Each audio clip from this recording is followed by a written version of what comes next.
Teri. We are bringing you a silent meditation today for our meditation a day. And what that means is that Teri and I meditate together. We invite you to meditate along with us. We're meditating off screen and taking good notes on everything that Spirit is sharing with us. Then we come back on in about 25 minutes or so, and then we share with you what we experienced. So we really invite you just to settle in and meditate along with us. Good morning, Teri. Good morning. So glad that you're here today. And are you ready to provide some nice music for us? Okay, here we go. We'll see you soon.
And we're back. Hopefully we can see Teri here. It tells me that you have to start my video because you stopped it. I can ask you to start yours. There we go. Oh, these are the things that have been happening to me this week here with the little fairy energy and the elementals. Well, they've got a good sense of humor. Oh, they've been making me laugh a lot. That's a good thing. Well, so this was a really interesting one, and I know we haven't processed it even yet. So I'm looking back through my notes to even see what all's there. So it started with seeing a really, really big Tibetan sound bowl, really, really big. And it was being played, but there were no hands playing it. And the sound was the root chakra of Gaia. So very centering and grounding. And then there was the sound of another Tibetan bowl, and it was the heart chakra, but we couldn't see it. So we were getting the groundedness of earth and the heart chakra of the ethereal. And we saw, I'm getting goosebumps again, Teri, we saw that it was a call to action. And we saw two of our fellow light workers, Olivia Parr-Rudd and Neelam. Neelam Minocha actually was Kalina Molnar. Actually, I wrote down Neelam, but it was Kalina. And we saw a river of tears, this big river coming in, and we realized it was a river of tears. It was salt water, tears. And Teri, we saw ourselves on a raft with Divine Mother, Archangel Michael, and Kuan Yin in this river of tears. And the question came up, how do we get ready to serve others, to support grief that folks are feeling? Do you want to share what you experienced? There was also a piece about Christ being prepared for the crucifixion. Yeah. Yes. Divine Mother was on that boat, and as she stood up to get our attention, she was showing us the divine feminine rising. And it got to be very emotional as she was showing us this image of us preparing. And the preparation that was done at the time of Christ before the crucifixion had to do with washing his feet, putting the oils on the feet, and it was all part of the preparation. So when we were asking, what do we do to prepare? How do we prepare? It all was shown in visions of that. And it was so emotional. And then a beautiful dragonfly flew right up to the window beside of where I'm sitting. And it was like that confirmation, like, here, you're getting the message. And this is just showing you, yes, you got it correctly. You received it right. That we are to just prepare with the elixir of life to really go into our holiness of who we are and help each other. We are all one. We are all just one spirit having these individual experiences, and we can help each other the more we remain in our energy of whatever is needed, whatever it is that's going to soothe and calm and bring in that type of loving energy. So we're to be the elixir.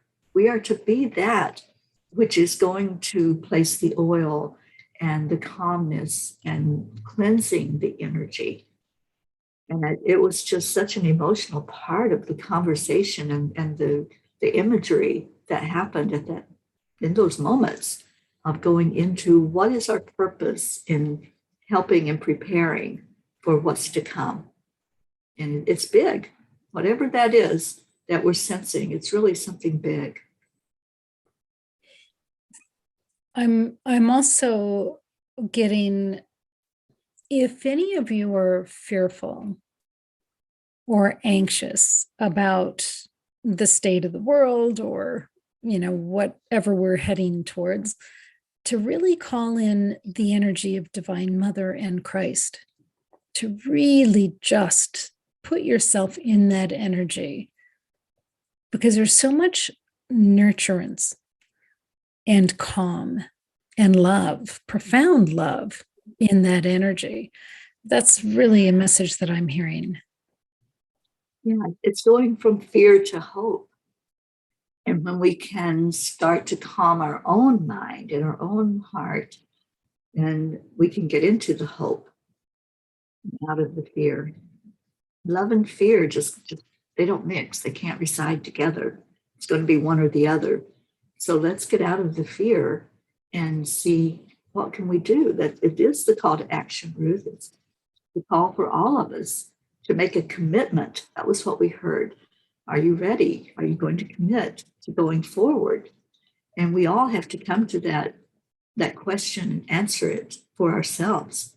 It's not something anybody can do for us. Right.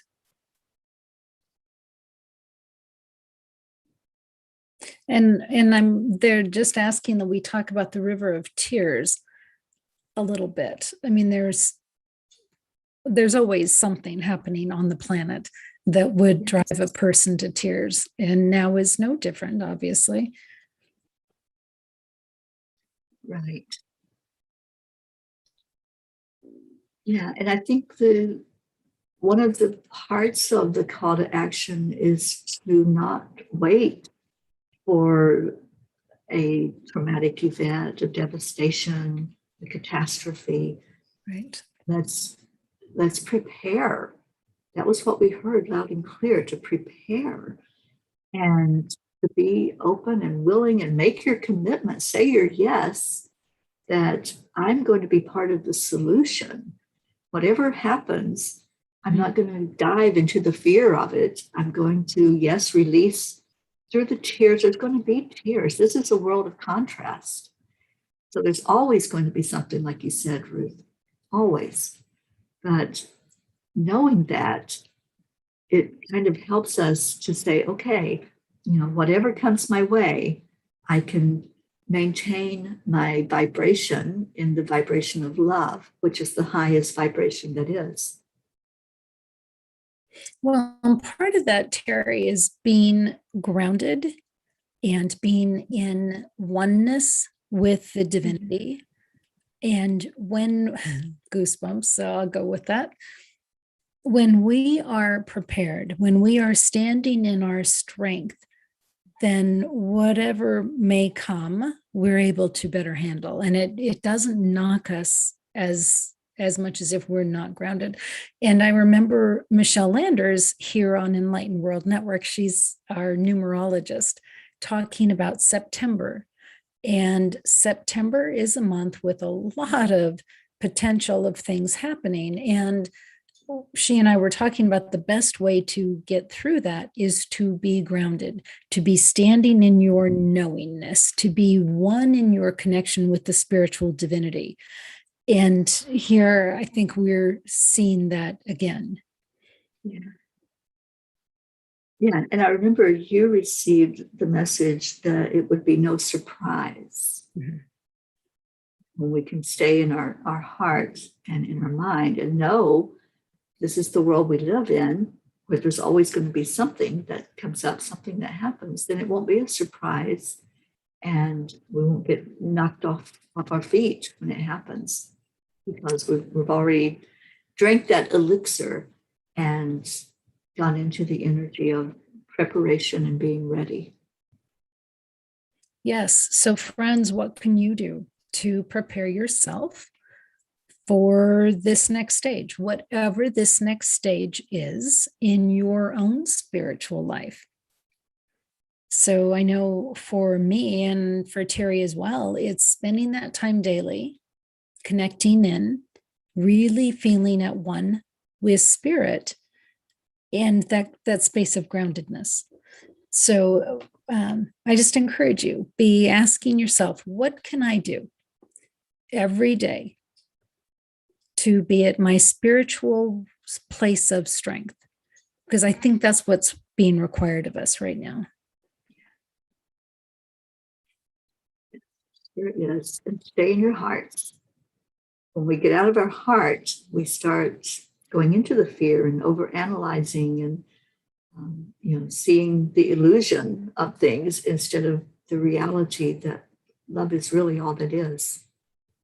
Right. I think it's not a mistake that the bowls that we were presented with today was the root chakra and the heart chakra.